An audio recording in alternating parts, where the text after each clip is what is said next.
Hello and welcome to my YouTube channel. If you're regular here, you know I review many photographic, audio and video related products, and if you're new here, well, that's exactly what I do. Now today we're taking a look at a mobile phone, and it's the Google Pixel 6 Pro, and let me tell you, those that don't own one, it's extremely slippery when it's not in a case. In fact, it's dangerously slippery. I usually keep it in this case. I'm not sure what make of case this is, but I usually keep it in this case. It's a pretty decent case. Now, I bought this phone predominantly for its cameras, not for the fact that it's a phone. I've got the Samsung S22 Ultra and I've got an iPhone, so I don't need another mobile phone. But I've read and I've looked at many reviews online saying how good the Pixel 6 Pro is as a camera. And again, I'm looking at replacing my pocket camera, you know, the likes of the Sony ZV-1F, which I've got here, or the ZV-1, or another type of, you know, pocket camera, because obviously your phone is with you all the time. And I thought maybe I can get a camera or you know, a phone with decent cameras. And I've done videos like this in the past, and I've said I have gone over to using a mobile phone camera, and that is completely true. I love the iPhone. I've got the iPhone 13 Pro. That's a brilliant phone. It's also got great cameras, and with the modern AI inside these cameras and the computational photography that these cameras, you know, I say cameras because they are, but these mobile phones offer, you don't need a traditional camera to be able to take fantastic pictures, because the iPhone will shoot RAW, and that's great, so you've got lots of flexibility with editing.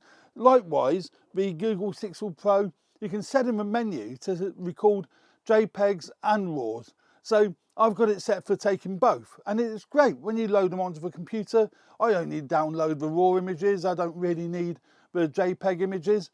What's really good about the Google 6 Pro and the Google 6, the files are stored separately. So the JPEG files are stored in a separate folder on the phone to the RAW files. So if you only want to download to your computer your RAW files, you can do. Likewise, if you only want the JPEG images, you can do that as well. So very flexible. But the image quality that comes off the 6 Pro is fantastic. I'm really pleased with it. And you genuinely don't need to take something like the ZV-1, possibly even a Ricoh GR3. I know that's stretching it a bit because the GR3 has got an APS-C sensor. So, you know, I haven't got one actually to compare it with. So I suspect the files coming off the Ricoh GR3 is going to be quite substantially better than what they come off a mobile phone. But I use a mobile phone predominantly for taking really nice quality sort of snaps, in inverted commas, you know, of my day-to-day life. And I want to be able to upload them to the internet, print them if I want to print them, and I want decent quality. So, you know, I was always, you know, nervous about using a mobile phone for photography. Don't need to be now. They really have come up in leaps and bounds. But I do find with the 6 Pro, as I did with the iPhone, the sharpening is just slightly over sharpened. So if you are shooting RAW, you can bring the sharpness level down a bit when you edit. And I find that is excellent and, you know, works a treat. So the Pixel 6 Pro has got your 3 main cameras on the back, as say in this camera block here, and your selfie camera on the front. So it's got your 50 megapixel f1.9 25mm lens as your main camera. That's your wide camera, equivalent to 25mm lens. Although it's a 50 megapixel lens, it pixel bins down to 12 megapixels. So the end result is going to be a 12 megapixel file as opposed to the 50 megapixel. It's a bit of a shame that Google didn't implement a mode where you could shoot at the highest resolution of 50 megapixel like you can on the Samsung S22 Ultra. I think that's got 100 megapixel sensor in there, and it has got a mode for shooting at the highest resolution on the S22 Ultra. But I find when I compare the two, I actually, believe it or not, prefer the images and the color tones of the Google Pixel Pro than I do of the Samsung S22 Ultra, and that's why I would take this one out as my main camera and just use the 22 Ultra as my sort of phone camera, you know, going on the internet, WhatsApp and all the rest of it. but I use the Google 6 Pro as the camera because I prefer the images that come off this camera when I do the S22 Ultra. So as the 50 megapixel main camera, it has a 48 megapixel 104 millimeter 48 megapixel f3.5 telephoto lens. So that's great if you need to get in tighter. It's not the sharpest, but it's pretty decent. It's good enough for what you're going to need if you want to get some, nice telephoto shots. But it's not going to replace your traditional mirrorless camera or your DSLR for doing your wildlife photography, sports photography and so forth. But it is handy to have if you do need it.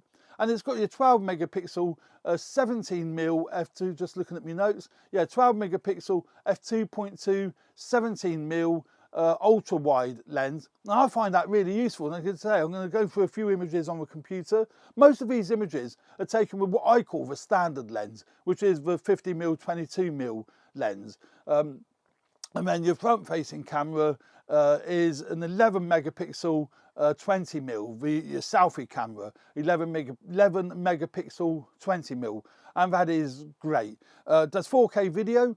The only thing I find really annoying, again the iPhone doesn't do, is that the video I can't find a way unless I use a different app. But the app that Google supply as the standard Google app, when you're doing 4K video, it's kind of Americanized because it's 30 frames or 60 frames a second. Well, I like to shoot at 25 frames a second because I'm here in the UK, and I find it's really annoying. There isn't a 25 megapixel, there isn't a 25 FPS mode on this camera, and the same with I think the Samsung does exactly the same. And that's really, really frustrating because if I wanted to, let's say for example, now I'm doing a multi-cam shoot, I've got 4 cameras running. So if I wanted to link this into this multi-cam shoot, the frame rate would be out and it'd be out of sync. So I do find that really frustrating that I can't use this in the studio here unless I shoot everything at 24 frames a second. But I don't, I do 25 frames a second. I'd be interested to know if any of my viewers think I should try 24 frames a second. I know it's more cinematic, but let me know what you think. And then maybe I ought to try syncing in these Android phones, with that. I can do that with the iPhone because that does have a 25 frames a second mode, and that's just a bit frustrating. So that's basically the cameras. Now I'm not going to go into all the specs of this phone. There's so many other reviewers out there that do mobile phone, let me just unlock it, that do mobile phone reviews, and they're probably better at it than what I am. But it's got your 6.7 inch screen, it's really tactile, it's fast. It's just absolutely brilliant, absolutely superb. Google have got a really, really good product here, and I'm really, really pleased with the phone. But as I say, I bought it for the camera. So, I use the standard camera, very easy to use, it's great. And you've got your various lenses there. The only problem with using a mobile phone for photography is the handling. Always has been, and I think it always will be, because they're so slim, it's slippery. If you've got it in a case, not so bad. It'll slide out your hand and you've got to figure out how do you hold it like that. Then you get your fingers in the way, your fingers cover the lens, and then your display changes because you hit your thumb touches something else and another app comes up. And you miss the shot. But I say you crucially get your fingers in the way, you don't know where to hold it. And then, you've got to find the buttons. It's just real pain in the butt. But with a traditional camera, it's great because you've got, a nice grip. So you hold the camera, if it's got a viewfinder, you can hold it up to your eye. This one hasn't because it's the ZV-1F, but it has got the, the screen. And that's just much, much nicer to take photographs like that than it is with a phone. But what I have bought is various grips to be able to use a grip with a phone. Now this particular grip I will do a review on. I don't use that with the Google Pixel 6 Pro. I use this one with my iPhone, but it's brilliant because all you do, that's the grip, just do that, and that's now attached. That's perfectly safe. It charges it as well, and I've got a Bluetooth remote, so that will actually trigger the camera. So when you've got, and if you can see that, that's now connected to the phone magnetic mount. So that's now on the phone, and you've got a proper trigger there where that will trigger the photograph. So when you're out taking photographs, you hold it out like that, boom, off you go. You know, job's a good one. And that is great. I've got a similar device to that for my Google 6 Pro. And I will be doing a review on that. I haven't done one as yet, but I will be doing a review on that particular product. So what I'll do now, we'll look at some of the images I've taken with the Google 6 Pro, and I think you'll find that they are actually really, really good.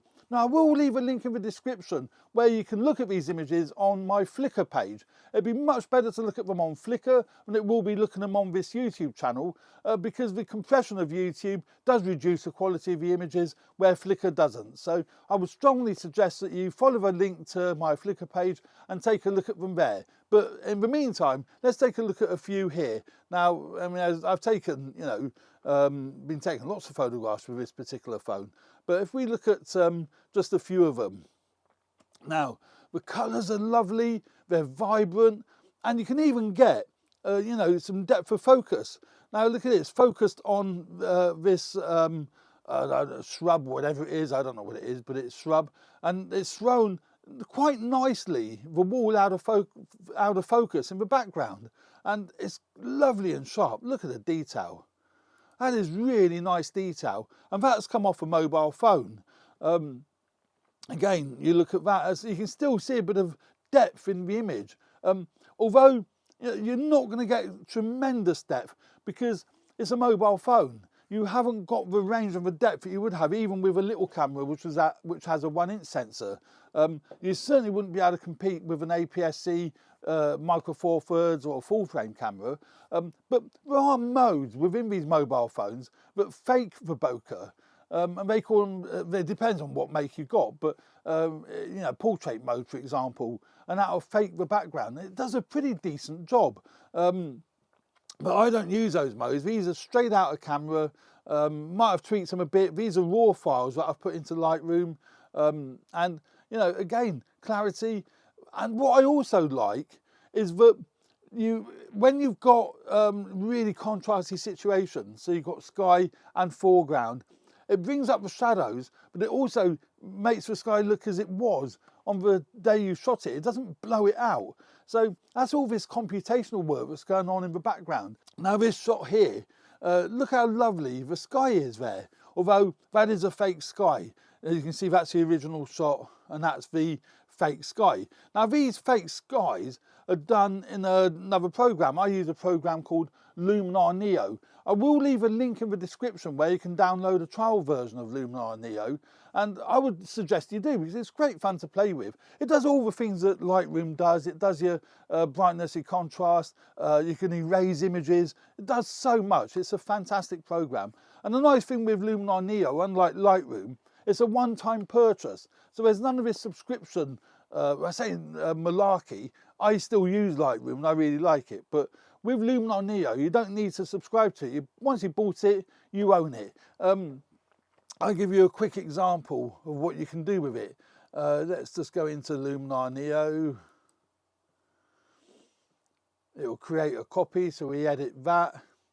And then you'll see, you know, just a quick example, then you'll see what Luminar Neo can do and why it is certainly worth downloading the trial version. I know this review isn't about this software, but it's worth looking at.